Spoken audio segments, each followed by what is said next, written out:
Magandang umaga po sa lahat. Ako po ay magtatanim na naman ng luya ngayon. Umaga na ito. Ito yung aking pantanim na luya. May tubo na siya.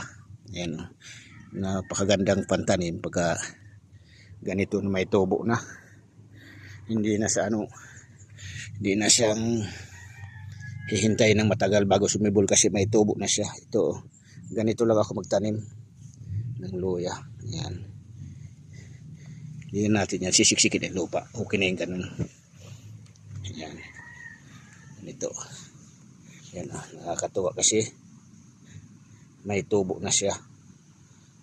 Ayan. Ayan. Ayan. Ito ay inasarol ko na kanina para pag tanim na lang.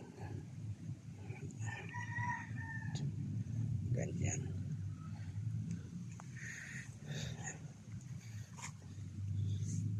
Ayan. Ganito lang. Mga ilang araw lang yan. Lalabas na dyan yung tubo.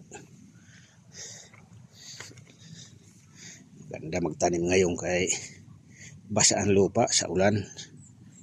Ayan. May tubo na siya. Ayan.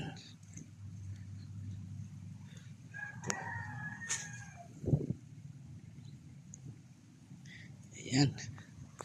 Ayos na. Pagka naglaman yan, kahit ilang puno lang yan, 7 puno. Sa susunod nga pag-harvest yan, marami na yan. Madami na maitatanim yan. Sa 7 puno na to. Sige po, maraming salamat po sa lahat at magandang umaga sa inyong lahat.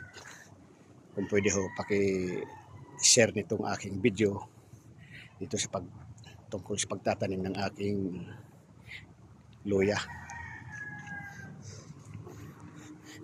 Maganda pagtatanim ng luya yung may sibol na siya. Hindi ka na maghihintay ng matagal. Sigurado lalampas na sa lupa yung kanyang sibol. Sige po, maraming salamat po. Magandang umaga sa ating lahat.